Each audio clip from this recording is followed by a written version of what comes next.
अस्सलाम वालेकुम नाज़रीन, मैं हूँ आपकी होस्ट मोना खान और आप देख रहे हैं प्रोग्राम कानून के मुताबिक। आज का हमारा सेक्शन है 409 और इसी के साथ हमारे साथ मौजूद हैं एज यूजुअल सीनियर कानूनदान advocate high court Rana Shakeel Ahmed. अस्सलाम वालेकुम सर। वालेकुम सलाम।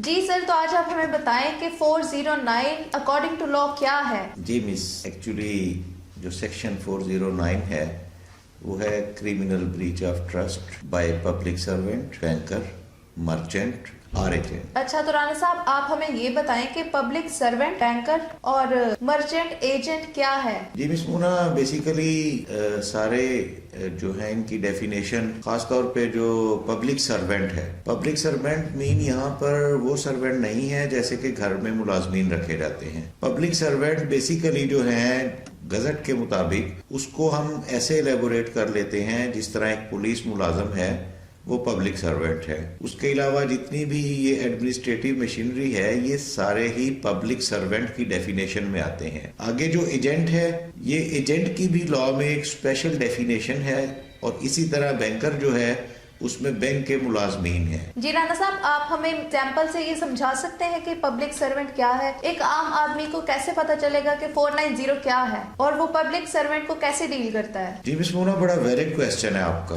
देखें, लाहौर के चंद मौजाजात ऐसे हैं जो लाहौर के बड़े मौजाजात हैं, जिस तरह फैसल टाउन है, ठोकर नियाज बेग है, जौहर टाउन है। ये ऐसे मौजाजात हैं जिनमें प्रॉपर्टीज के बहुत ज्यादा फ्रॉड है और जब तक पटवारी और बाकी मशीनरी उनके साथ ज्वाइन हैंड नहीं करती है उस वक्त तक ये टेम्परिंग और जो अराजी से रिलेटेड फ्रॉड है वो पॉसिबल नहीं हो। तो जब एक पटवारी या कोई एडमिनिस्ट्रेटिव मशीनरी का बंदा किसी फ्रॉड में मुलव्वस होगा तो वो सेक्शन 409 के तहत डील किया जाएगा, क्योंकि वो भी पब्लिक सर्वेंट है। इसी तरह अगर कोई पुलिस एहलकार है और वो भी इसमें आ सकता है, या दूसरे जो जितने भी पब्लिक सर्वेंट जिनकी डेफिनेशन लॉ में बीइंग अ पब्लिक सर्वेंट दी गई है, वो सारे ही अगर अपने फराइज़े मंसबी के दौरान कोई चीटिंग, कोई फ्रॉड या कोई इस तरह की हरकत करते हैं तो उनको 409 ट्रीट करेगा। जी राना साहब, आप मुझे ये बताएं कि इस ऑफेंस में रिमांड जरूरी है या नहीं? इसमें जितने भी क्रिमिनल सेक्शंस हैं इनकी जब FIR लॉन्च हो जाती है तो उसके बाद IO डेफिनेटली रिमांड की इस्तदा करता है। ये कोर्ट की डिस्क्रिशनरी पावर होती है कि वो केस के फैक्ट एंड फिगर देखते हुए जरूरी समझे तो मुलजम का रिमांड दे दे। अब रिमांड की भी दो किस्में हैं, फिजिकल रिमांड और जुडिशियल रिमांड। इस पे जो हम आगे प्रोग्राम करेंगे उसमें हम फिजिकल रिमांड को और जुडिशियल रिमांड को एलेबोरेट करेंगे।